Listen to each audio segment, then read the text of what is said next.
What's going on, Geeks? You're listening to episode 304 of the Geeks Under Grace podcast. My name's Cody Armour. I'm here with Lj.Lowery. Yo. And Shelley Nollan. Hello. This week, we're geeking out about a post-E3 world. Doctor Strange, but there's not going to be any spoilers, we promise. And, because I haven't seen it yet. And Netflix trailers, a couple of them. So we'll get into that. But first, we have super soft t-shirts in the shop. GeeksUnderGrace.com/shop. Get your shirts here. Go buy them one. Here. Yeah. Do that. It's good. They're wonderful. Mm-hmm. Yeah, we can get into what we've been playing. We'll just kind of get into it. I'm just going to say this. I haven't done anything this week. I watched Moon Knight. We can talk about that a little bit later. Yeah. But I've been working like insane hours, so I'll be geeking out about news. But I did not geek out about a lot this week. Yeah, there's no problem. What are you playing, LJ? Okay, so I played. It came out I think in the middle of the week somewhere, but it barely came out this week on Game Pass and a few other platforms. But I played Trek to Yomi, which is what I was joking and calling it Ghost of Tsushima. Because okay. It's a 2.5D samurai game. The comparisons that get made to Inside are very apt because it plays like a platformer kind of, but it has that 2.5D look, and it has.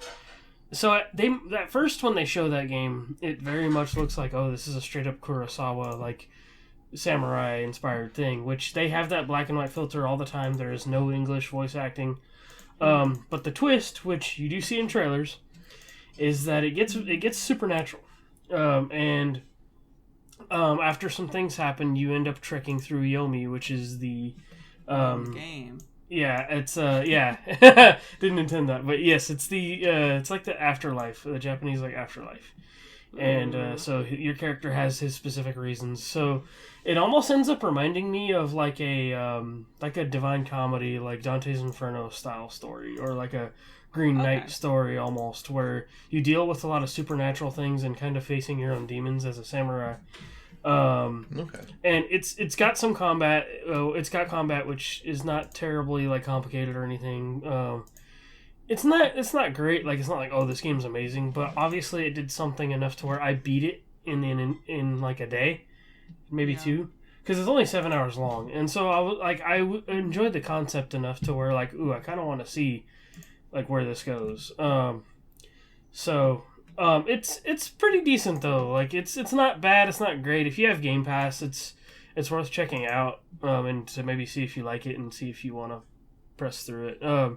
It's definitely a lot of violence, a lot of crazy imagery, deals with a lot of a village being invaded, and obviously you're going to be entering the afterlife, and there's going to be things that some graphic imagery there. So that's kind of just a little warning, a little disclaimer I want to throw in there. But it was solid. It was fun, and I'm glad I finished it. Cool. So yeah, I mean, I've played other things here and there. But to me, that was just for whatever reason, I literally just spent 7 hours in the last 2 days and just played through it. So obviously it did something right to hook me. So yeah, that's kind of where I'm at as far as gaming. How about you, Shelley? Mm-hmm. So I've still been playing more Persona 5 Royal New Game Plus. What I've done is I actually transferred. If anyone has ever seen any of my streams when I've been playing Persona 4 Golden, I actually have a journal that I use to keep track of things, my confidant rankings, my social skill rankings, my schedule. What's happening every day. So what I actually did is I transferred all of that to my A Notes app on my Surface Go. So nice. I transferred all of my Persona 4 Golden stuff. I also had some notes from Persona 4 Arena Ultimax. But then it also made a section for Persona 5 Royal, because I would like to, at the very least, platinum it, because platinuming the game is not that difficult, just looking at the actual things you need to do. Right. But if possible, to actually get all of the Thieves' Den awards. Those are really if you want 100% the game, it's completing those. It's not just platinuming the game, because they're different, way more intricate, way more hard challenges and things that you need to do. But a lot of them are like social things in the game that you gotta do, or like events that you gotta do, that it's really hard to all do, especially in one first playthrough, because you have to get your social rank up so far the first playthrough, because like so many things are like sort of gatekept by how high your social ranks are. Yeah. Exactly. So since I'm max and all of those, there's just so many things I don't need to do, and I can focus on other stuff. So I think it'd be really fun to just like kind of casually go through this game again and try to get those awards, try to get those trophies. Now I have my little tracker going for it. I think it'd be fun to have this be like, you know, kind of a nice relaxing game I kind of always go to if I want to just chill, because that's kind of how I've been feeling, is like I've been able to, like, if I just want to relax, and usually like Daniel will put on like a podcast for us to listen to, and I'll just like play, and it's really fun, maybe drink some tea. It's just a nice chill game. So nice like, comfort zone game for you. Absolutely. So I feel like I could start another game like on top of this that I can like really like grind, or really like, you know, have a new experience with, but then continually like, you know, have Persona 5 Gold, or sorry, I'm getting them mixed up. Persona 5 Royal kind of like as my other games I can always go back to. Yeah. Kind of like how Breath of the Wild was for a while with me. Kind of how Animal Crossing was a while for me. So like kind of just being able to always have that. Like I actually bought Death's Door recently. It was on sale. Oh, that game's so good. On PS5. So I would like to play that. So that might be my next like new game that I play. But just as of this week, I still only really played Persona 5 Royal. But it's just nice and like I'm literally just doing normal difficulty. I would even toy with going easy mode if I want to. I'm not trying to like challenge myself. I just think it'd be fun to get all the trophies and all the awards if I can. The only one that I'm worried about is honestly, well, there's a couple I'm worried about, but one of the ones I'm worried about, without spoiling anything, because the other ones are probably a little more spoilery, is that, so you have romance options in this game. If you don't know, this is one of those games, you have romance options, but one of the awards is to romance every romanceable option. Oh, wow. And here's the thing. You could do the sort of moral thing of, you know, you just romance a different person every time. But you can literally romance every romanceable option in the game in one playthrough. Wow. It is possible. You are a scumbag for it. That's the problem. That's the thing, is like I've already told myself I'm not going to do that at least this playthrough. If I can get as many of the awards and trophies as I can this playthrough, and then maybe literally have a playthrough entirely dedicated to just doing that, so then I could just have all the awards and stuff like that. I might do that, but that's one award I'm worried about, because I'm like, yes, technically by the award standards, I could just do this playthrough really freaking easily. But I'd feel terrible doing that, and I'd actually just rather throw away an entire new game plus, like, after this one. That'll be even easier to get through, and just like, because what's great about this is that you can fast forward through like all the dialogue, because like that's the thing that makes the Persona games so long. Like, I mean, the games themselves are long, but it's long because there's all this dialogue. It's almost like half visual novel. All the big important stuff that you already know about, you can just click, I can just kind of skip through it. So, but anyway, that is what I've been playing this week. Well, get into the video game news then. LJ, what's going on? Yeah, so video game news is a little short right now, but next month it probably won't be, because we have a few like summer showcases coming up. And so the Summer Games Fest date just got revealed. That's the one that Jeff Keighley is in charge of. Yeah. That one starts on June 9th, which I believe is like a Wednesday or Thursday. I think it's a Thursday when I saw. And so there's going to be a lot of different stuff there. And then the other one that got announced, which I think this one, we had already had a podcast previously, but I figured, we didn't really talk about it from what I remember. So I kind of wanted to group all this together, but the Xbox showcase is going to be on June 12th, which includes Bethesda stuff now, too. And we'll soon probably include Activision/Blizzard stuff one day. Well, but nobody cares about Activision. Yeah, I was like, I mean, they don't need it. No, they don't. Not right now. But it's just exciting because, we did talk a bit about before about how E3 is not going to be a thing anymore. And it just goes to show that, like, companies can do this themselves. And even Nintendo will probably have one at that time. They haven't announced anything, but it's like, well, they have their own means, which even when E3 was going on, they used to do their own, like, Treehouse event and stuff, and their own big direct. So almost definitely they'll have another. Yeah, so nothing's been confirmed yet, but almost definitely. And I think EA is probably going to have one too, which always ends up being a little bit later. So yeah, it's still exciting to me. Like, nobody's, no, just because E3's not happening, nobody's like stopping.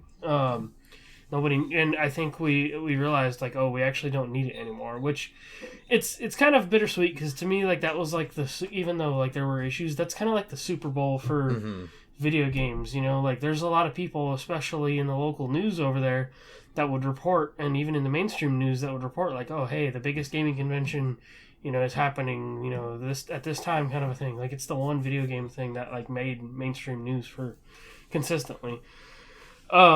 So it's just exciting to me that we're still having this stuff. But then also, in relation to EA, I put this other piece of news here that a GameStop in Germany has had a placeholder box for Titanfall 3, which is basically just a black background and white text. But the thing about Titanfall 3 is, like, they've been trying to say, like, hey, like, it's a ways out. We're not even worrying about Titanfall 3 right now. Mm-hmm. And that's because of Apex, like, that's their focus, and that's their main thing right now, which is fine. Mm-hmm.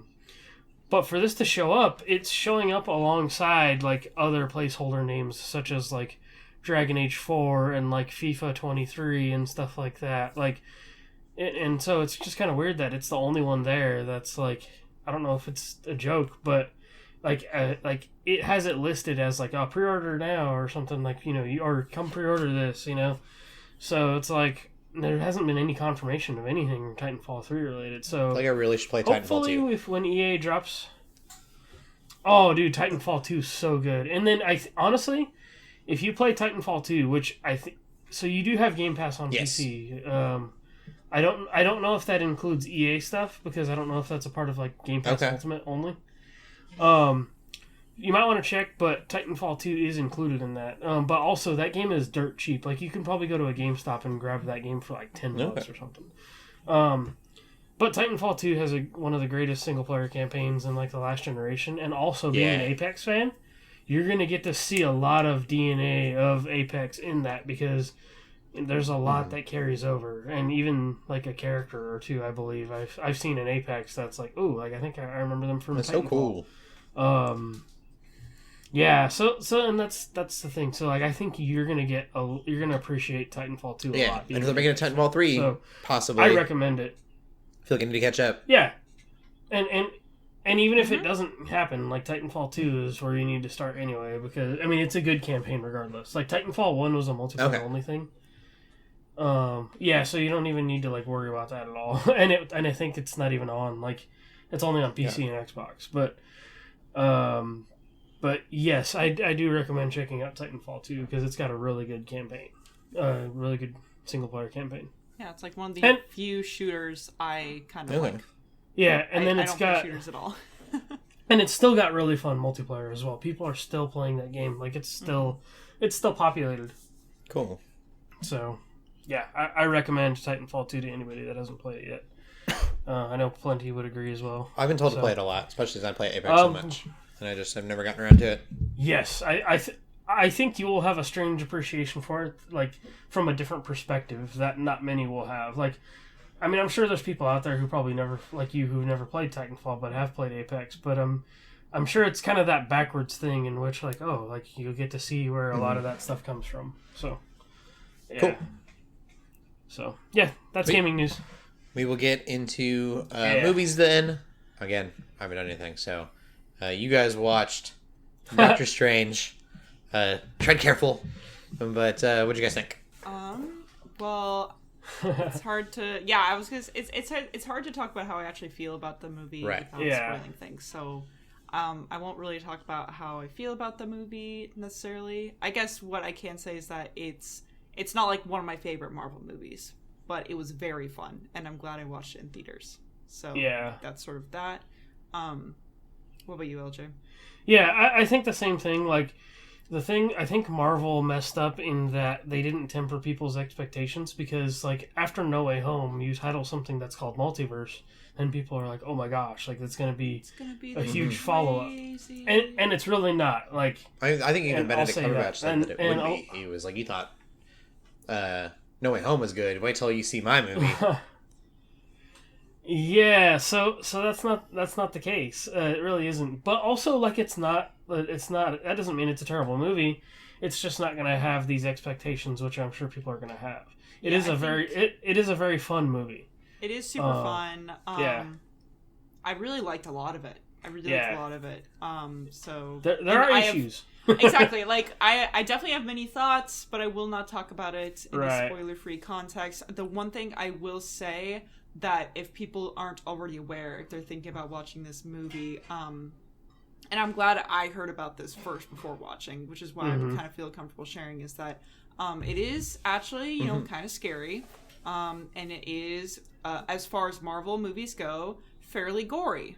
A lot of horror. Which is just very different from other Marvel movies. Like, I think a lot of people are really kind of used to, you know, the Marvel shticks and the Marvel sort of, like, feel and vibe when it comes to this stuff, but, you know, they advertise, they're like, this is gonna be kind of like a cosmic horror sort of scenario, and it is. So that's just something to be aware of. If you it's not like it's gonna be it's not super duper horror, like, it's not like literally like, it's, you know, rated R, like, it's silly R, and gory, but, like, graphic, where it's not like super violent. It's like, it's violent, but in not like this is going to terrify you kind of way. It's like, oh no, it's just a matter of, it's something to be aware of as you're going to a Marvel movie, which usually is very supposedly family friendly, right? Like, I'll think that there's this mindset that, it's a superhero movie, you know. I know obviously a lot of kids went to go see No Way Home. The most Marvel movies have is like some swear words. Usually. Yeah, so this just has a little more than that. So it's just something to be aware of, especially if you're trying to, like, take your kids to go see. Maybe just be a little bit conscientious on how, like, kind of their tolerance for that sort of thing. It should almost be R. Like, I'm impressed with how they got away with it not being R. It's a soft R. Like, I think if they dropped, like, an F-bomb or two in there, yes, it would have been rated R easily, but they didn't do that, and they kind of... the line. Yeah, but I don't... I said I shouldn't talk more, but it's just something to be aware of.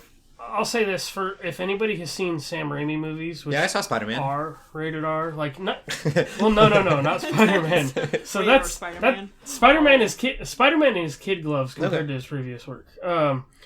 So it's like Drag Me to Hell was one of the movies he did, which I think is newer, but this one really touches on, like, the Evil Dead type of horror, which is, like, silly but also graphic, and so he really leans hard into that.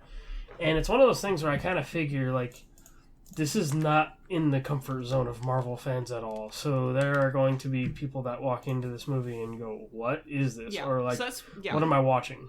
It's just something to be aware of. Like, you don't necessarily need to look up spoilers to see what's in there. It's just a matter of, if you're kind of okay with that, then you're probably fine. But if it's something that you're really sensitive to, just maybe get a second opinion on. That's all. Yeah. Yeah, I'll say the perfect example to me is, like, Army of Darkness, which is the third Evil Dead movie, which it's got horror elements, it's got violence, but it's straight up silly. I guess all that being said, I avoid horror movies. Yes. Entirely. And I was okay with this. This isn't that kind of horror movie. It's really not that kind of horror movie. It's just in comparison to the rest of Marvel. Like, that is the context you need. In the comparison to the rest of Marvel, it's a little more intense. It's very different, which is also a good thing. But it's probably a bad thing for a lot of casual audiences. Because exactly. It has been getting very mixed reviews, not just because of the horror, but for a lot of reasons. But it's funny. It's like my mom, like, she kind of casually watches Marvel, and she's like, so Shelley, how was it? I'm like, Mom, you hate this movie. I hate this movie. And she technically hasn't even seen the first Doctor Strange. I know she wouldn't like the first Doctor Strange either, because there's lots of, like, crazy shots and, like, weird, like, astral projections and, like, you know, trippy, like, the mirror realm when everything's all reflective. Like, so it's like, I know she wouldn't like that. She's not going to like this new movie either. She's just not going to like Doctor Strange. Yeah, so that's funny that you mentioned your mom. You're discussing it with your mom, because I actually took my mom to see this, and she liked it because. So my mom's a WandaVision fan, which obviously Wanda's a big part of this movie, and that's all I'll say on that. But also, like, I showed her, like, I watched the first Doctor Strange movie again on Wednesday because I haven't seen it in years. Yeah. And so, like, I told her, I was like, well, let's watch this. And so she kind of liked the trippiness of it, but that's just kind of how my mom is. My like, mom she just doesn't gets, mind like, that stuff. confused, and she gets, like, sick, too. Like, she'll get, like, motion sick, and... Yeah, but it was also refreshing to watch the first Doctor Strange again, because there was a lot I forgot about, and a lot that I hadn't seen. And so that's where I'm like, oh, I forgot the Eye of Agamotto was the Time Stone, and, like, oh, this character's involved, and things like that. Like... It was really refreshing to watch the first Doctor Strange. I did really like the first one. I should watch it. Yeah, it really helped. It really added to my viewing of the second one, even though the second one just kind of like, does includes a lot of other things that we expect out of Marvel these days. So I feel like before all like a lot of the big stuff, Doctor Strange 2 would have looked a lot different, like before like the new phase and stuff like that. So it's kind of interesting to see what they tried to set up in the first movie and then how it actually ended up playing out. I'm really enjoying... Like, I know, like, not a lot of people didn't like Eternals, and Eternals wasn't great, but it didn't feel like a Marvel movie. Yeah. And it feels like they're just doing different things now. Like, they've kind of... I would almost say... Yeah. I would almost say Doctor Strange barely feels like a Marvel movie. Like, if it didn't have so much Marvel... Yeah, if it didn't have so much Marvel stuff, then it totally wouldn't be. But, like, Eternals was much further from a Marvel movie than this is. Yeah, and then, like, that's no reason why I've liked Moon Knight so much, just because Moon Knight didn't feel like Marvel either. Yeah, that's what I was thinking, too. So I'm a really big fan that they're kind of, like... I don't know if maturing themselves is the right word, because it's not necessarily maturing themselves, but they're finally... exploring more than just like the classic Marvel like quippies and the like I feel I won't say they're trying different things. They like which kind of perfected the superhero movie, and then after that they decided like Ant-Man was that first heist movie, and that was when like the genre started getting like oh, it's gonna be a superhero movie and this other genre. But they all felt like before Endgame they had to fit into like all Marvel movies before Endgame felt like Endgame.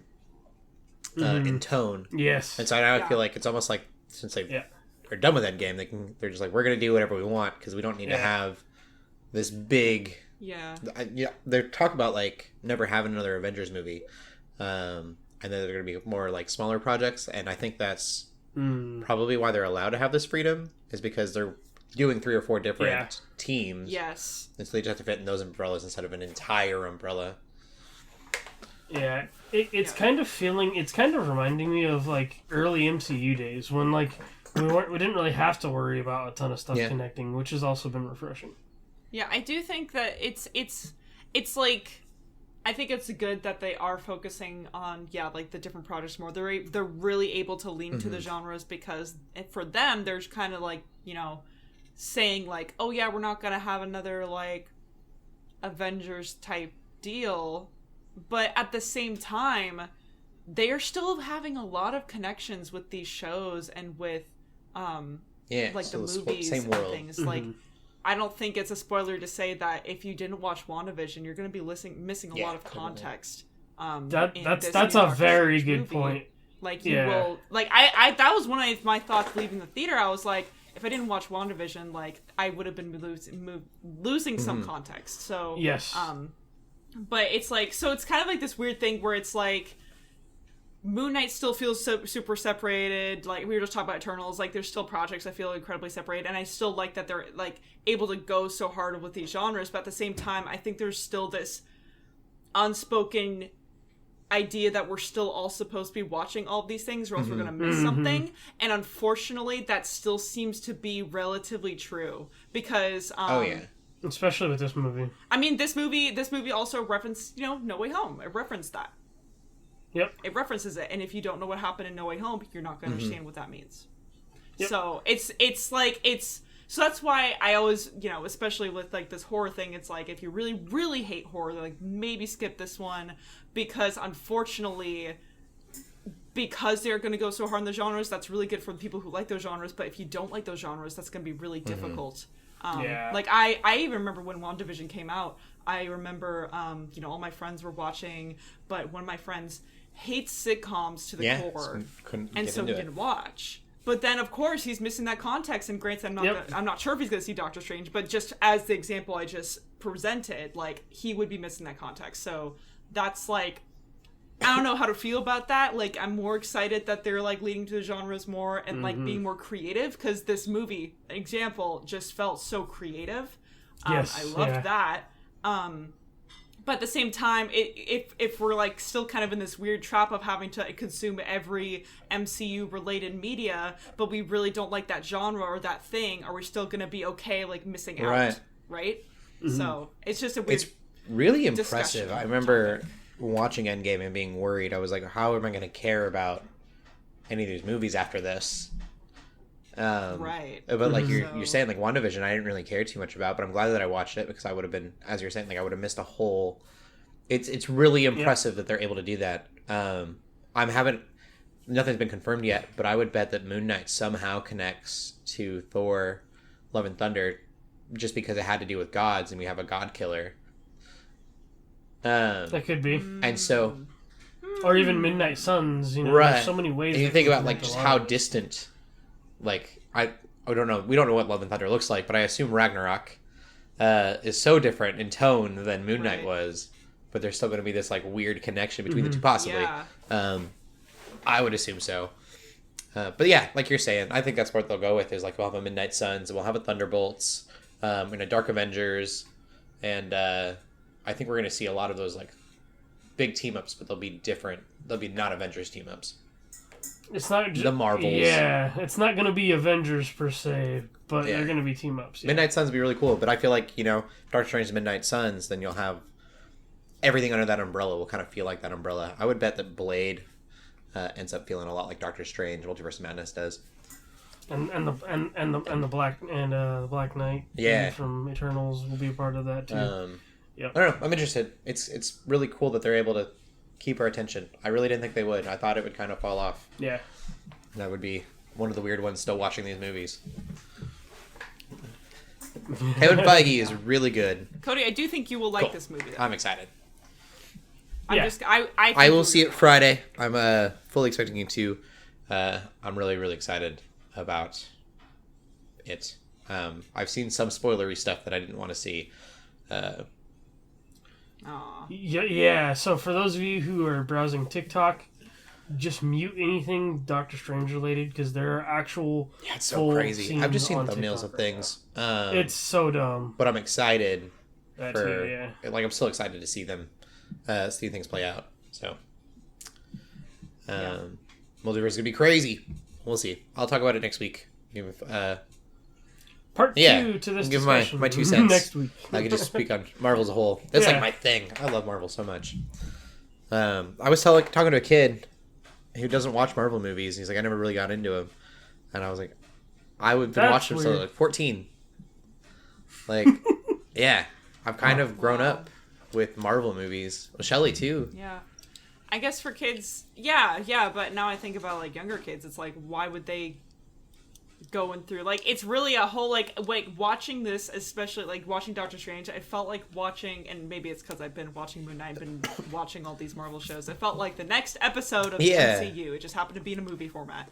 It's like, oh, you just wait for these like crazy releases, and I totally understand that if you're like younger and if you like didn't watch those first couple of ones and didn't kind of get on that hype train up until Infinity War, there's no reason to jump into it now. In fact, probably avoid it, right? Because that's a big commitment at that point. If you could look up how many hours it takes to consume all this MCU content, like, that's a lot. It's like committing to One Piece. You can do it. You're gonna have a good time, but that's just a lot of. I feel attacked. It's a lot of time. Well, I feel attacked because I've been so I've been reading One Piece and watching Clone Wars, and those you are were both watching Naruto, weren't you? Yes, I was. I kind of got burnt out. I was just doing the math. This kid is 16. I believe Avengers came out in 2012.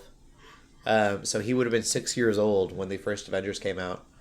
Yeah, see, it's like, I totally understand. You're just like, it's almost, I mean, it's like, Harry Potter nowadays, right? Like, everyone, is What's really that? are love to critique Harry Potter. I think it's half because all these Zoomers did not grow up with Harry Potter, which is totally fine. They don't need to consume. See, when you say I've never heard that. I love it. Feel like that sounds. Well, Zoomers almost sounds like even further than that. That sounds like all the babies that were born during quarantine when Zoom was a thing. That's what they're referred to. I know. Yes, I know, but it just... But yeah, that's what I mean, though. It's like all these, like, if they're, like, high schoolers or, like, young adults, like, they didn't grow up with Harry Potter, so they're kind of like, what the frick is this? And I'm like, that's fine, you didn't grow up with it. You have your own things you're growing up with. And so you don't get to judge what I grew up with, and I don't get to judge who you grew up with, okay? Even Cody saying he was 14 when those movies, like, started coming out. I was finishing... I think I was in senior year when those movies started coming out. So, like, I was pretty much almost It was literally, like, my formative years, and I was like... Iron Man's connected to Hulk. This is the coolest thing in the world. See, like I know I'm only like a few years older than you, but still, that's such a that's a trip to me. Formative. That Avatar: The Last Airbender. I was 12, I think, when Avatar: The Last Airbender came out. So. Yes, Avatar. Oh my gosh, and that's one that Zoomers just don't. That show literally grew up. Yep, like, I grew up with that show. For sure. And the show gets better as it like went on, but it also like kind of grew up to like a 16-year-old, 15-year-old. I don't like. Yeah, I was probably heavily educated by Avatar, my morals and way I treat people and stuff. Iroh helped raise me. All right. Put that on a sticker. That would be good. I'd rock that T-shirt. Yeah, we get into into a good T-shirt. Too bad we don't make our own designs anymore because we can totally. We simplified, but again, super soft shirts. Yep. Just throwing that out there. Yep. Super soft. Let's get into the movie news. Anyway. Go ahead, Shelley. Sure.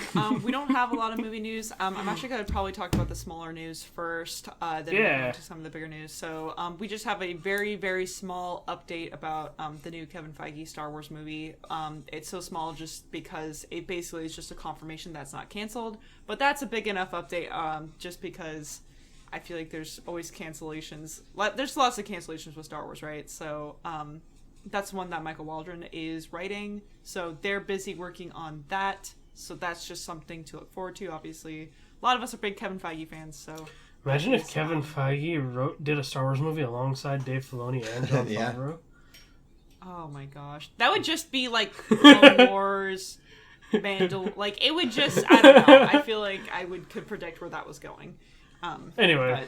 But either way, I think that's just news. If you're a Kevin Feige fan, if you're a Star Wars fan, that's probably good news to hear that. I'm really curious. I don't know if I'm a fan of his movies or not because, like, it's just I know Marvel movies and his connecting of like universes is really good, but you don't need that for a single movie.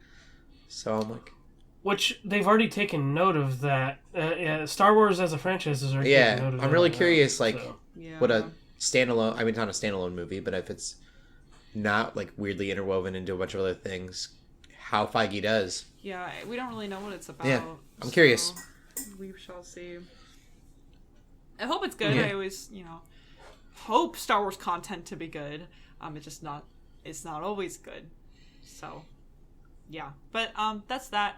The other thing that I wanted to talk about was the Avatar: The Way of Water trailer. So we talked last week about some shots that were sort of released and the fact that, it's called The Way of Water and it's going to be a sequel, and we're kind of like, oh, this is cool. But I mean, both LJ and I, we were talking, like, we watched this trailer first in the theater. Yes. We were watching so cool. Doctor Strange, and it came It up. And I was like, it premiered during Doctor Strange showings only and popped up on the internet today as of this recording. which is very fun. That's awesome. I like the trailer too. I like that it's just like It's very mostly pretty. quiet, and I don't know, they're just showing off cool shots, which I'm like, you know what? You know why I watched this movie, or why I'm going to watch this movie. It's not because of the plot, it's because of And that's why cool we watched the environment. first one, because it was pretty and it was a technical It's very showcase. cool, and it's like, Yeah. so I'm excited to, I guess, I already talked a little bit last week just about why I'm excited for it, just like the cool environmental storytelling and just the environment's creativity in general is going to be very, very cool to witness. But anyway, we have an actual trailer, which is very fun, and again, like, this is our first, like, Avatar content in a long freaking time. I was mildly confused when I saw that trailer too. I was like, me wait, too. I was like, did I like miss this or? Yeah, like... I felt exactly the same. How do we I was not like, know? we talked about the shots, but did we? I'm like, exactly. I'm supposed to be on the up and up on this stuff. What's wrong here? That's 100% how I felt too. It's so funny. Looks beautiful. But it's gonna come out in December. Yes. Yeah, which is way sooner Like than I 16th, think any of us I believe. anticipated. Yeah. I figured 2023 release. I mean, they said 2020. Yeah, so they said 2022, but I don't think any of us believed it was gonna be. Yeah. Which, I mean, hey, it's they're gonna be like December 31st. Could be eked right Or it has out a release, of, December 16th. You know, like, December 31st would have been hilarious. Yeah. I think it's the 16th. That would have been funny. But yeah, it has the returning. Sully. What's his name? Has Sully? Yeah, he's back. Jake Sully. Zoe's back as the actress. I guess here's one thing that did confirm for me. I was theorizing with the shots that we looked at last week. I was like, well, maybe we won't see much of that human infrastructure That's nonsense. still there. Maybe we'll just have like him as the avatars, in his body there, and then like the Na'vi. But this did confirm we definitely saw humans. We definitely saw some of that. Sam Worthington is the name of the main actor. It's been a while. Didn't he like transfer himself into his avatar at the tree at the end of the movie? He did. Yeah, that was like the very last scene. Yep. So, but also they said like, and I'm so sorry to be spoiling this movie, guys. It came out in like 2012. A long time ago. So, but at the very end, right after all these humans tried to invade Pandora, they said, "Well, we're gonna send the humans away," and they went back to their dying planet. And that's kind of how they ended it. So I'm like, okay, are they still here? Did they re-invade? Like, what's going on? Like, 2009. it seems like maybe. Oh gosh, even older. It looks like to me that their technology was left on this planet, but it seems like some of the Na'vi have like used it and adapted to it and like have taken it. At least to me, because I saw some of it. Wasn't there some of them like using guns and stuff? Like I saw them using guns. I saw Sully using guns, but I'm like, that's just what you gotta do. You gotta ride. Yeah, that makes sense for him. Big gun. It makes sense for him for sure. But it's like we saw even like little humans with their little face masks, right? Yeah, so there are still humans on the planet. Yeah, I guess it's just we're gonna and have to see. One of them is his child, apparently. His human child? Apparently, he has a human child, which I don't think like it's. I wonder if it's more of an adoptive thing, like a Tarzan sense. Okay. So now we got Pocahontas and Ferngully, and the next one is going to be like Tarzan and the Lion King. Okay. And yes, Lion King. There you go. Circle of Life. Yep. Well, again, as I've said before, Shelley's I'm not like, going to I like watch that. about plot. I just want to look at the pretty water shots and the pretty marine biology. That flies, kind of. And then Ubisoft is still working on a video game too, which I'm going to check out. So it does make me wonder if the because there's still the theme park. There's still the Avatar theme park in Orlando. Oh yeah, the Magic Kingdom stuff. Yep. Yeah, I wonder what's gonna change. If they're gonna, they've got to have some updates. Yeah. They gotta do. Oh yeah, you'll be able to scuba dive. That seems very dangerous. They'd have to. There's not that much like water yet in this movie. I noticed too. Like, I think we got very scratched the surface as far as like the water plot. Yeah, I'm interested. Pun that I know you didn't intend that pun, but it was like we really didn't see much of the actual underwater. Okay, here's my prediction. Oh, that was my phone. So sorry. Here's my prediction. Is that with the theme park, they're gonna have a little aquarium section. They're gonna have a little and they're gonna have that'd be cool. Maybe probably a mix of like actual like marine life that is on our planet, but probably mixed with like fake looking animatronic fish. That'd be crazy. Animatronic things. Or like the Marvel thing, theme Yeah. park. I've seen this video on Campus TikTok over and over. Avengers. Or I don't have TikTok, but I see TikTok videos on Facebook. TikTok's everywhere. But it's Spider-Man, and he is flying across the building. That's a robot. It's an animatronic. Yeah. That's in California. That's insane. Do you know what I'm talking about, Shelley? The one that flies across the building? It's like... It's literally... Yeah. I mean, of course it's not a person. I definitely thought it was a person, and then he just like landed on like a giant blow up thing that you couldn't see. Like, I thought he just swung, backflip, landed on a pillow. Yep. But it's a robot doing that. Yeah. And then they also have Mr. Night. They had Mr. Night walking around there for a little while. I saw recently. And then also they had Wasp carrying around a shrunken version of like the area that it replaced. So it's like that's cool. She's like walks around with it in like a globe. That's so funny. Wow, that's creative. Yeah, because it replaced a particular like part. Or Flying like Spider-Man robot thing. is crazy. Like, here it is, right here. Blew my mind. Yeah. Whoever's idea that was. Yeah. Give him praise. Yep. Cool. That's our movie news. I'm down for Aquarium animatronics. That sounds fun. That's just my prediction. I don't know if that's going to happen, but it seems like the easiest, safest kind of thing.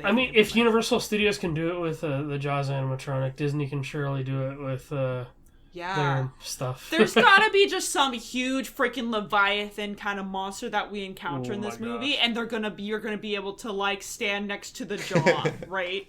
The jaws to see like compared. That would freak me out. That's sort of like they have that for actual shark.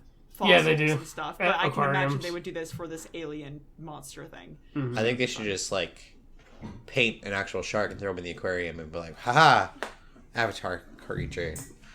Yeah. They'll sell just a bunch of sushi and like seafood, and they'll be like, oh, this is this alien creature.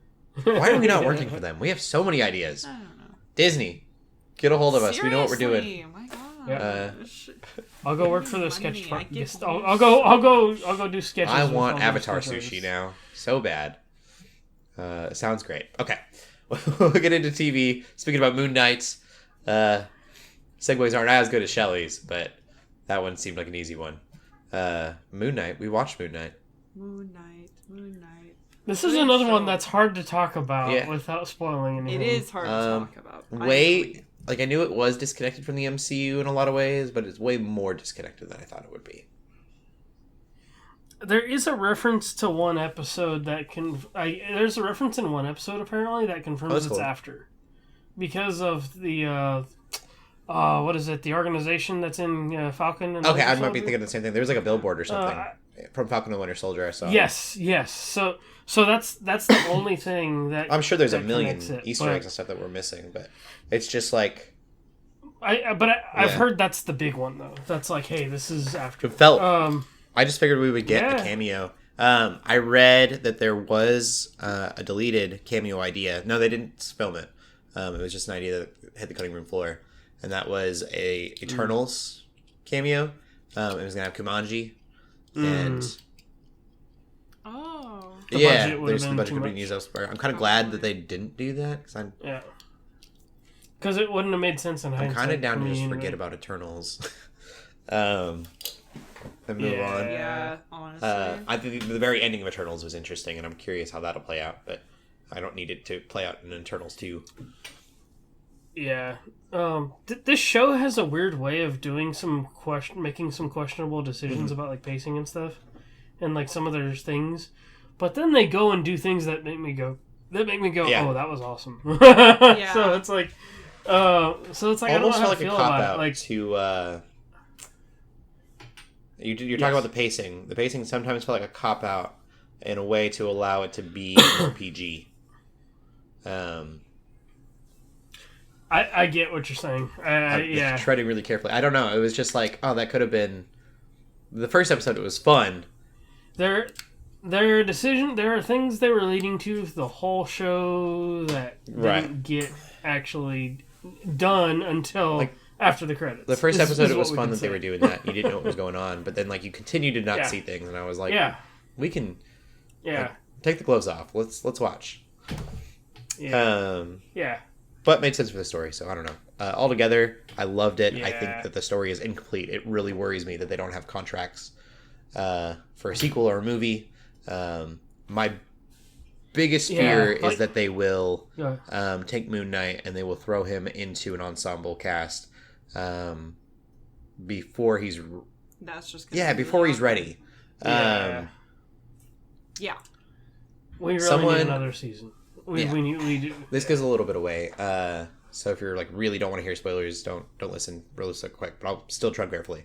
Someone was talking about he feels that Khonshu and Mark need to get along a little bit better before they do an ensemble, and I think that would make sense if they were on agreeable terms. Then a second, like an ensemble being in like Midnight Suns or something would make a little more sense. I just think of him and Daredevil talking, and the present, like they wouldn't talk. It wouldn't make sense. Yeah. Unfortunately, there's no way they can insert him anywhere right now, which scares me. No, I think it's fine. Honestly, if they keep him separate, I think that's great. Because this season was so good, and Oscar Isaac went so hard, and that was the highlight. Oscar Isaac was amazing. Seriously, and I'm like, if they bless us with a second season, like, please give us a second season. That is my hope. But I hope they kind of keep it separate and only pull in Moon Knight into some sort of ensemble thing when it makes sense. When it interactions with the characters make sense. They don't try to like get him to do like, again, weird like quippy language. Or try to make him do something he wouldn't do, because he still really is kind of this like, and this is in the comics too, right? He is more of a lone wolf kind of guy. Like, he doesn't really work super well with the other Avengers kind of cap on him. So like Hawkeye I think it would be cool if he showed up for a very small thing, but like being a part of one big great like thing, like with Shang-Chi and with whoever else they're gonna throw in, potentially inevitably, then that'd be kind of weird. But I think he could show up if they're like, oh, we happen to be in Egypt on our way to Wakanda, and something happens, and look, Moon Knight's here. Like, and it's like, if it's not too weird, like I can see that, but I'd rather they just keep it separate as long as possible. Again, until his character's really matured into a place where it like it would make Midnight Suns is like Ghost Rider and I think Blade, right? LJ, you know this better than I do. Yeah, a lot of the supernatural characters and are so, part like, of Midnight Suns. If I were to put him anywhere, I would hope that that would be the kind of thing they would do. Yeah. Yeah, what is crazy is that I feel like this newest phase of the MCU really is just them introducing all of these crazy dimensions and worlds and sides of the world that you don't see, that you don't know, like different realms of the gods, different realms of like, I feel like it's just like kind of crazy. It feels like almost every other movie or other show introduces a new level, like a new shadow dimension or a new astral plane or something, extra plane, or like these gods exist, and this god exists, and this it's a little overwhelming, so it makes me wonder if they were to ever do an ensemble thing, like how would that go? Like all these characters are tied to these giant or these very interesting like dimensions or portals, or not portals but like planes, realms. I would like to know, that was one thing I was hoping would kind of be answered and wasn't, is where these gods come from, because Thor and all of them are kind of these like aliens basically. They're technically and then Zeus, extraterrestrials. I'm assuming is going to be on a planet, but I'm not sure where that'll be in the when he meets Zeus. So it's so weird. Are these, like, as of right now, these are the deities of the MCU, like the existing deities. Which seems weird to land on and make that your standing ground. So I would be curious if they're from a different dimension. Are they from another planet? Are they, like, where did these gods come from? We didn't get that answer. And I think that's answered in comics. Like, I remember looking it up later and I got an answer, but I don't remember that being explicitly in the show itself. If they introduce Ghost Rider, I mean, that's like, at least in the movie with Nicolas Cage, he makes a deal with Satan. So those don't count. I'm like, is that going to be, like, if that's the case? Be Mephisto instead. That would be cool. Mephisto instead. Like, well, I mean, that's who it is. It is Ghost Rider makes a deal with Mephisto. Got it. Yep. See, I kind of appreciate that of Marvel Comics, is that there is no like sitting deity. They have kind of like a reason for everything. So keep doing that. Yes. I don't know. Moon Knight right now, the Egyptian gods are gods. We need more. I think it'd be messed up if they just I think they need to do a movie or a second season, because it would be sad if they just kind of threw. What's the cliche? 3 seasons in a movie? It really would. Down. Six I don't watch six seasons in a movie no, is do the that. community. Oh, that's the community joke. Okay, Is yeah, we don't need we don't need 6 seasons of Moon Knight. I lied. Yeah. No. I think we really just need one more season. And that's kind of a lot of things, like, with a lot of the Marvel shows, it's like, man, if we just had a few more episodes, you know? Like... Yeah. Cool. Yeah. Yeah. Hopefully we'll get more. LJ, what else have you been watching? Yeah. So I've still been watching Clone Wars, but I'm finally getting to inside the really good parts of Clone Wars. Nice. So it takes 3 seasons to get there, which is terrible. It's rough. But like now that I've gotten to the good stuff, I've been binging it like every chance I get. And I'm finally to the really big important stuff that like some of the other shows are referencing. So like I've already seen the Death Watch stuff. I've already seen the stuff that relates to Ahsoka. And I'm in the middle of the 6th season, which it's a shame because I understand why fans were upset. Because the 6th season is only 13 episodes, and I think I've watched what could have been the final episode of Clone Wars, but I think the next few episodes I have are just filler up until I get to the season 7, which came out, a couple years ago? So it's just exciting that I'm like, okay, it was rough, but I'm finally here, and I'm finally experiencing some of this stuff that I'm like, man, the movies do not hold a candle to some of these episodes. Like, seriously. I'm just like, it really makes me go, like, if we never had a Star Wars movie again, I'd be okay with it.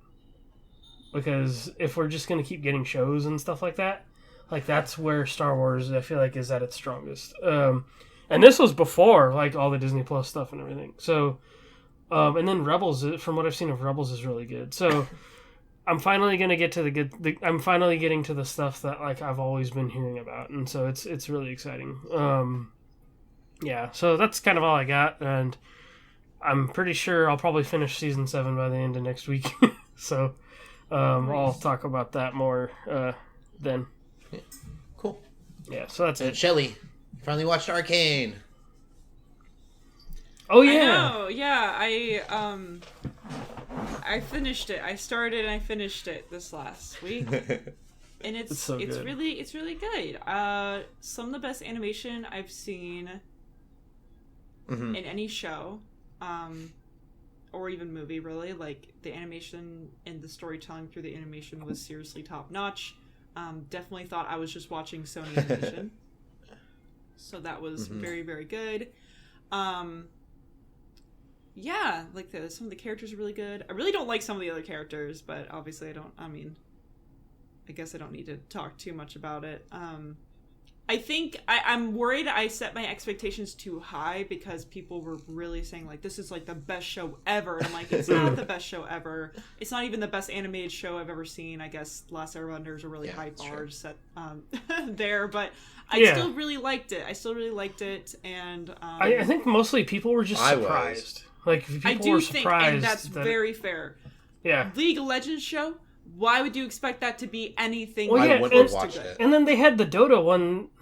Yeah. And then they had the Dota one that came out before that, like, nobody talks about, you know? So, and, like, I never bothered watching because I'm like, oh, whatever, you know, I don't care. Right. But then like you guys, like, I watched it because I'm like, ooh, I've heard this is really good.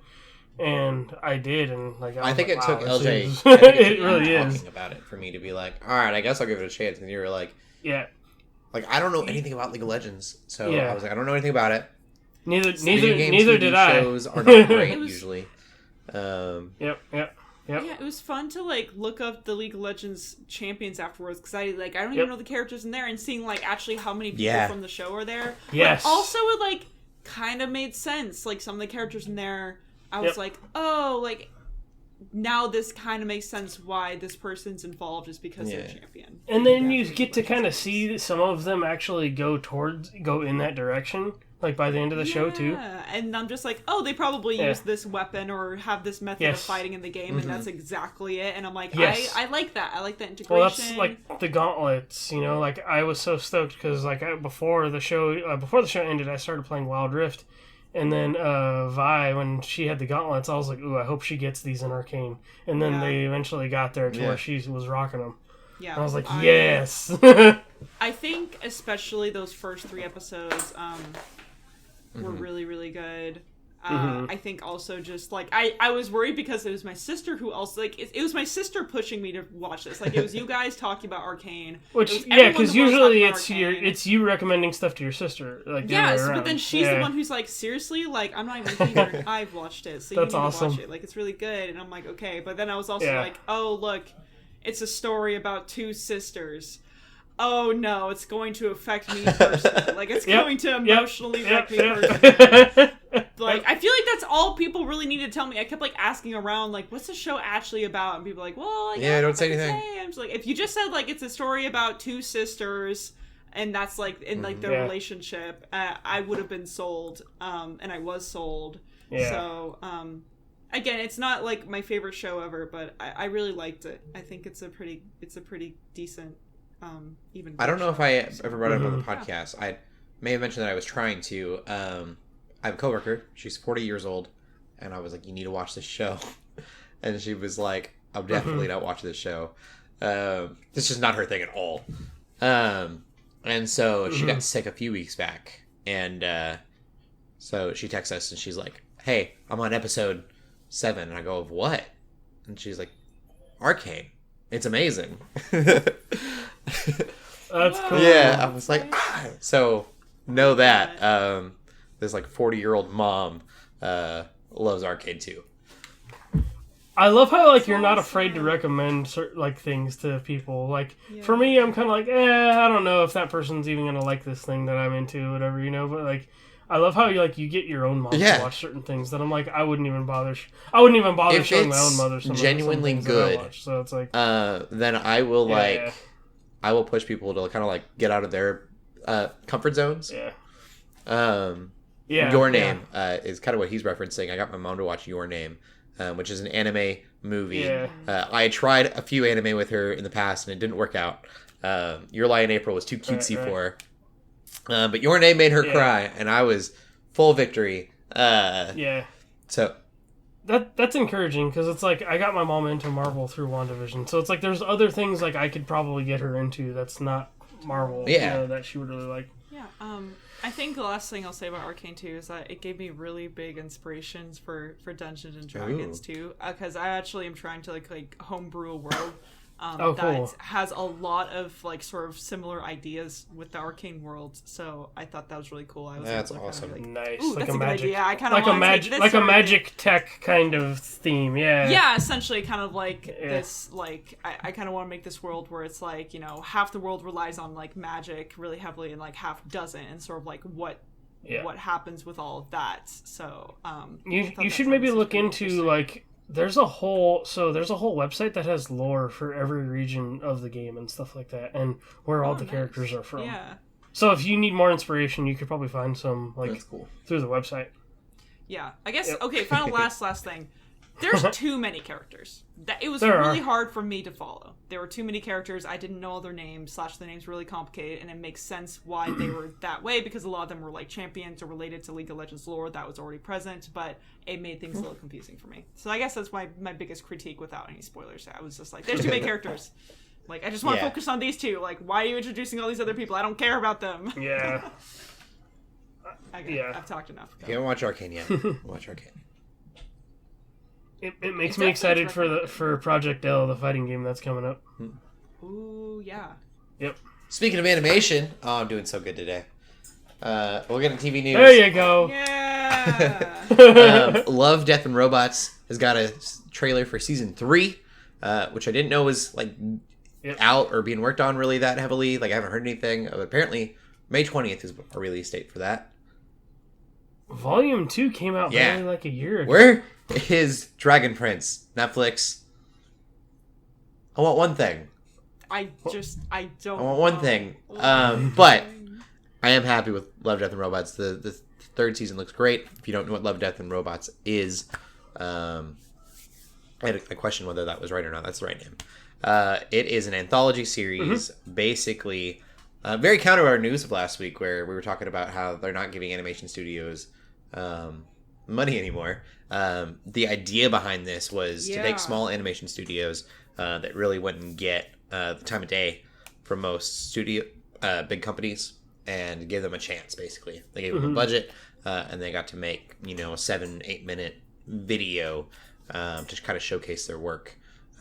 Not all of them are winners, but most of them are absolutely amazing. They can be funny, they can be beautiful, they can be just really kind of out there Doctor Who-esque craziness, and very rated R, very mature. They really kind of let the studios do whatever they wanted. Some of it's amazing. First season I loved. Second season was okay, but this season looks crazy. Yeah, this one looks really good. I have not seen the second season. It's not. I mean, I don't want to dog on it too much, but it wasn't. That first season was so diverse, and there were a lot of episodes that I saw, and I wanted it to be a full project. I was kind of hoping that like they would do this, and then like they'd get picked up. Like some of these anthology episodes would be picked up and turned into a show, and that hasn't happened. But we are getting a sequel to a season 1 episode in this third season. That's pretty crazy. Yep. My favorite one of all time was the first episode. For LJ, it was like episode 7 or something because they rearranged the episodes on Netflix. That's how much they don't matter. I remember that. Yeah. That's how disconnected they are. It literally didn't matter. But it was a so kaiju weird. Like arena fighting thing, and it was really crazy, kind of mind twisty. It was fun. Yeah. That one was really good. So yeah, I don't know. Shelley, you haven't seen it yet. You were considering it at the beginning of the show. Yeah. Might, maybe. I don't know. Just be aware. A lot of nudity, a lot of cursing, a lot of violence. From an artistic sense, it's really good. Like it's not a show I would recommend to everyone, but like for people who are like appreciate art and creativity and just people using their imaginations, it definitely does that. I think. Nice. Okay, that's good. Yeah. We also got an episode. I wish we got an episode when we got a trailer for Cobra Kai season 5. Right? Yes, which feels so soon already. I think they started it, I think it was back-to-back filming. Yeah, because, I remember hearing that Netflix was going to start going back to, which apparently they had done before, or they're going to do that thing where, they would put one season out, and then, almost half a year later, they were going to do... shorter seasons. I think, The Witcher is going to do something like that eventually, too, but... it feels like, wow, I just watched the previous one, and here we are. I thought it was going to be a while. But now it's not, and we've got Do we have a release date for season 5? It's September. Which doesn't... So that's about 8 months. It feels weird to say. It doesn't feel far off, though, which is kind of scary. Yeah. September doesn't feel like... We're already gonna be in June in here in a few weeks. And so it looks it's just fun. dang. It looks just as cheesy as ever. I love his you shouldn't play with fire. I'm gasoline. And I was like, this is ridiculous. Yes. They really are going hard with the cheese, but I guess I'll keep watching as long as I have my Netflix subscription. So yeah, I was gonna say watch you cancel your Netflix subscription, and then we're gonna get a trailer for a new Dragon Prince. Well, if that's the case, cancel now. It really is the Dragon Prince. So good. I'm so sad that we don't have more yet. It's been too long. Stranger Things will be out soon. That's fine. That's the thing that's happening. Maybe that'll be my next undertaking. I'm more excited for Dragon Prince than Stranger Things. I like Dragon Prince. That last season was so good. It's been so long with Stranger Things that I'm not even I'm still. Stranger Things just looks like more Stranger Things at this point. Yeah. The last season, but that's not a bad thing either. Insane. So good. Yeah. I'm a big fan. But at least they've ended it in a place where it's you can still watch these 3 seasons and still have a really good time. Maybe I should just go back and watch them. You know what I mean? So. Midget. Moving on to Netflix, we've got Ahsoka has begun filming. I think today, right? Was that the news? Yes. Yep. Today was the day they started production on Ahsoka. So that's cool. They got the Dave Filoni hat. I think that's the Dave Filoni hat. I could be mistaken. It could be someone else's. But oh yeah, no, totally.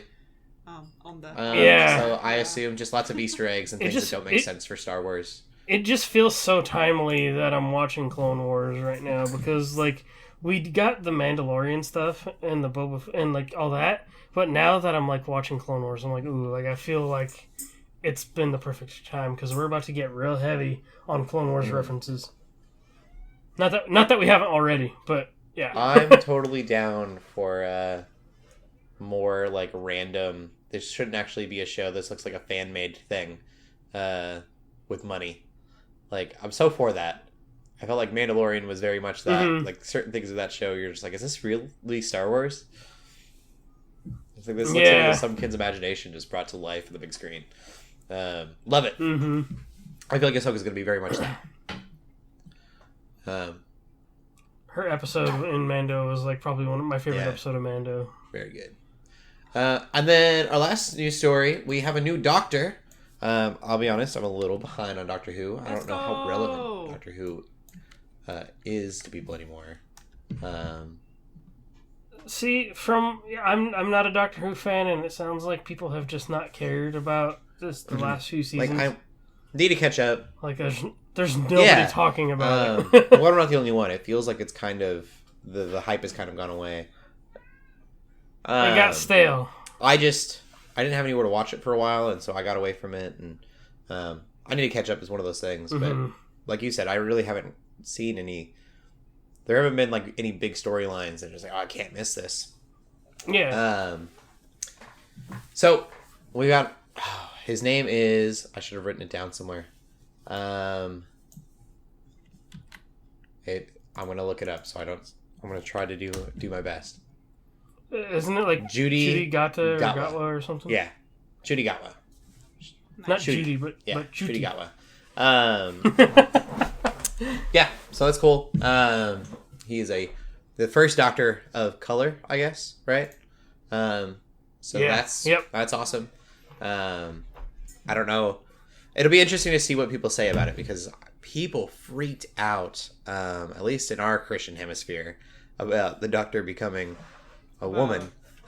Even though it's literally an alien who changes, like, literal, completely, it's a totally different, like, body, every so often. I don't understand. And, like, kind of personality. Very much so. Like, every Doctor kind of has their own personality, so... But, I mean, when I talk to people who, like, you know, watch those seasons and sort of don't like them, it's because of the writing. They never talk about the Doctor being a woman, but at the same time, I can kind of hope with, like, a new Doctor comes fresh new writing, comes fresh new ideas that are actually really good. Yeah, because it sounds, like what you're saying, like, I don't think I've ever seen any problem with the actress. It's like, it has seemed like it's more about just the writing and the direction. I remember when the announcement happened. This was, like, before the show actually came out. Yep. Was people... Like, even on our own Facebook page, people were, like, upset that we would even share the information. And I was like, calm down. Y'all are terrible. Like, listen, okay, it's a show, and it's been so ridiculous. Like, again, like, I've watched the show, and technically I think, like, something like this might prompt me to go back and, like, watch it more with Daniel. Besides the first and second season, because I haven't seen those. I should go back and watch them. But I watched from season 3 all the way up to season... Oh, I don't know. I just remember he came in on the tank and he was playing guitar and he had the sunglasses and I'm like, yeah. That, and it was the moon's an egg. The moon's an egg. I was like, I can't do this anymore. Like, it's just a little too silly. It's trying to be too serious and be too silly at the same time, and it was a little too much for me. That's kind of where I didn't connect with it. Like, it went a little too far in the silliness for me. And that was before the Doctor was a woman, so I kind of had problems before. I enjoyed Capaldi. Like, it's my favorite scene with Capaldi was like, why am I not remembering his name? I can't remember what episode it was, but it was he had a whole speech about war. And how at the end of the day, a bunch of lives like are lost, but at the end of the day, all that has to happen is two people need to sit in a room and talk. And it was like, that's gonna happen at the end of every war, whether it's a small war or a big war. So he just locks two people in a room and he's like, you guys are gonna figure this out. It's a really good speech. I'm completely butchering it. Definitely you should go look it up. That's okay. But yeah, I don't know. I don't know this actor very well. Apparently he was in Sex Education, which is a Netflix show, was, yeah. right? But I haven't seen that. Okay. It is Netflix. I have no idea. Yeah, I'm pretty sure it's Netflix. I do hope he's got white hair in one of his pictures, and so it would be great if he would dye his hair red. I think that would be awesome. Make him ginger. Yeah. Kind of fun. Oh yeah, because he wants to be ginger. And I know a lot of people are going to be like, "Oh, he's still not ginger." If we can't get, but it would be a funny joke. That would be I think it'd be awesome. If we can't get Rupert Grint, dye this guy's hair red. So I think Rupert would be an amazing doctor. Yeah, that is the news. Hey, we're not ending on like a sad note this week. So there we got that going on. TV's exciting. Look at us. Yeah. Look at us. Who would have thought? I didn't catch up on Hot Ones. I missed a lot of episodes. Oh yeah, I don't think I've watched a Hot Ones. No, that's a lie. I was gonna say since Paul Rudd, but I watched the. What's it called? Clint Barton. What is his name? Jeremy Renner. Since Clint Barton was on there. Yeah. All right. Are we? You can get out about anything else? LJ, you had mentioned One Piece. Oh yeah, I'm actually reading One Piece instead of watching it, which has been fun. I'm 80 chapters in, and I have a lot more to go, but I'm all in, I think, so far. The other thing I didn't list that I started listening to, Spotify has an audio original drama, a Batman one called Batman Unburied that stars Winston Duke as Bruce Wayne / Batman. That sounds pretty. It beat out Joe Rogan. It's a trip. For the most listens this week. Yes. Last week. Good. Because I don't like Joe Rogan. But anyway, the first 2 episodes are a trip. They're definitely going in a different direction, but also there's hints that it may be somehow connecting to the Batman we know and love, because he has a very different backstory. His parents are still alive, and it's just, it's really good. There's so many good voice actors in there. Winston Duke, Lance Reddick, Ashley Birch plays Vicky Vale. Like there's a couple other big big stars in there. Sam Witwer's in it, who was in Days Gone most recently. And there's like a couple other bigger actors that are in there. So it's pretty solid so far, but I'm waiting to see how it plays out. So, and I think it's going to be weekly, and I think there's going to be 10 episodes. So episode 3 should be out by the time people listen to this. So I may talk about it in the future if it gets good. So Shelley, you can get out about anything else this week? I do not think so. Next Sunday, Muskogee, it'll the Renaissance Festival. It'll be Pirate Weekend. I'm so excited. Most excited for that weekend out of all the weekends. Yeah. Stoked. Okay, that's it. Well, on the podcast there. Shelley, where can they find you at? You could find me on Twitter, kind of. I won't be active, but you can always tag me in things. The Shellshock24. You can find me at least some Tuesdays. Streaming it right now is a little bit weird, but streaming Persona 4 Golden, twitch.tv/Geeks Under Grace Tuesdays. Cool. Tuesday evenings. Yeah. LJ, where can they find you at? You can find me on Twitter, Instagram, and TikTok under LJ the Paladin, and streaming on our Twitch channel. Been switching between Fridays and Saturdays lately, but I've been playing Transformers War for Cybertron. That's twitch.tv/Geeks Under Grace again. And cool. You can find me on Instagram at Cody Armour. Keep gaming, keep praying, and God bless. Cool. Bye-bye. Peace.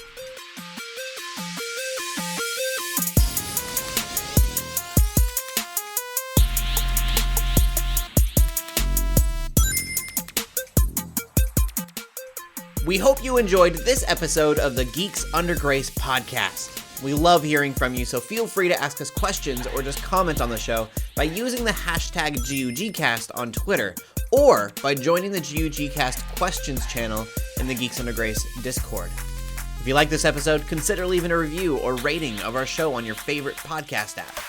If you want even more Geeks Under Grace, you can always go to geeksundergrace.com. We love you all so much, so thank you for listening.